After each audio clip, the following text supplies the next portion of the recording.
C'est vrai que ça étonne d'associer alimentation et métaverse, alors que pourtant le voyage numérique à entrepris d'alimentation a déjà commencé. On a l'habitude de consommer sur des applications de livraison de nourriture, on a l'habitude de regarder des émissions de cuisine alors qu'on ne peut pas consommer ce qu'on est en train de regarder.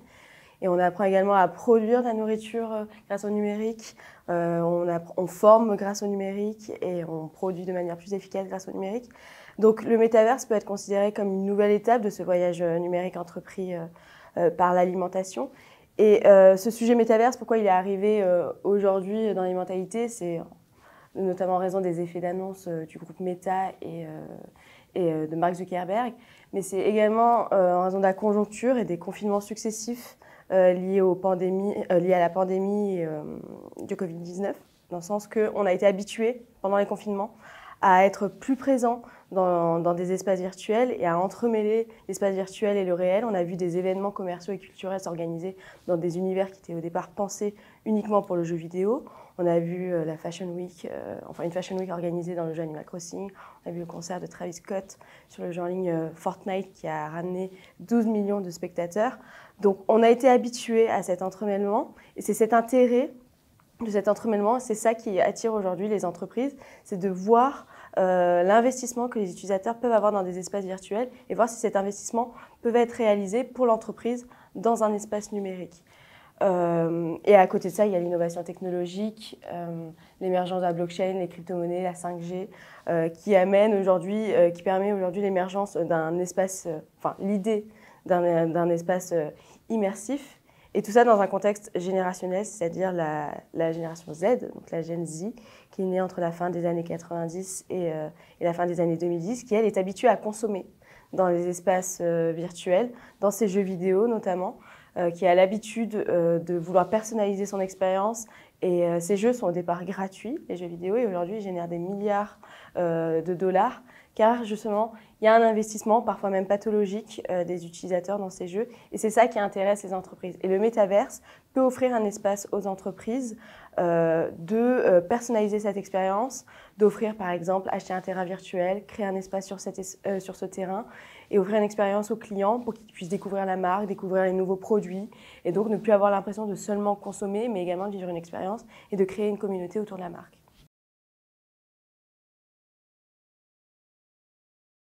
Le jumeau numérique est une représentation dynamique d'un objet qu'on crée pour pouvoir suivre et analyser les évolutions présentes et futures et suivre les futures interventions sur cet objet. Par exemple, on va modéliser une usine pour prévoir les futures interventions dans cette usine, les possibles ruptures d'approvisionnement. Et donc les jumeaux numériques aujourd'hui servent à modéliser des étapes de production et donc servent dans le secteur industriel. La spécificité des jumeaux numériques est qu'ils ont besoin de beaucoup de données, d'une intelligence artificielle. Et là est l'intérêt pour le secteur agricole parce que le système agricole est un système très complexe, un réseau dynamique avec beaucoup d'interdépendances. Il dépend de ressources, de biens non exclusifs, il dépend de conditions naturelles, le temps, la condition des sols, la saisonnalité, et de systèmes vivants qui ont chacun leurs particularités. Et donc il est nécessaire aujourd'hui dans un objectif de durabilité et de performance, de pouvoir prévoir les interventions sur le système agricole et même toutes les ressources dont il dépend et qui sont disponibles et qui sont aujourd'hui en tension. Et le jumeau numérique a une plus-value là-dessus. Par exemple, on peut imaginer des jumeaux numériques d'exploitation réunis dans un espace numérique type métaverse pour pouvoir indiquer et pour pouvoir permettre aux agriculteurs de suivre des performances agricoles. Imaginons un agriculteur pourrait suivre une exploitation, un jumeau numérique d'une exploitation similaire à la sienne pour, par exemple, suivre la réduction d'intrants et pouvoir prévenir, lui, sa stratégie agricole sur son exploitation. Donc les jumeaux numériques permettraient aux agriculteurs de pouvoir améliorer leur processus de planification dans une logique de durabilité et de performance agricole.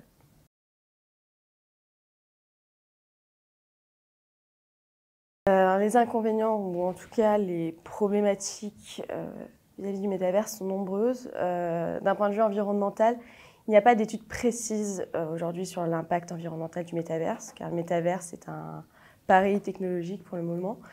mais on peut facilement s'imaginer les impacts environnementaux, déjà d'un point de vue ressources.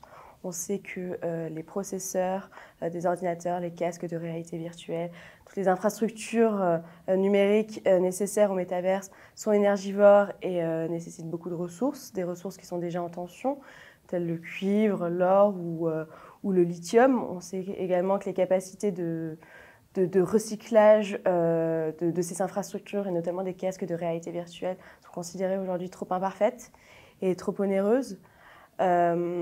On sait également que le métaverse, si on souhaite un espace immersif où beaucoup de personnes sont connectées en même temps, ça nécessite une capacité de calcul sur les réseaux numériques bien plus puissante qu'aujourd'hui. Donc forcément une dépense énergétique bien plus importante.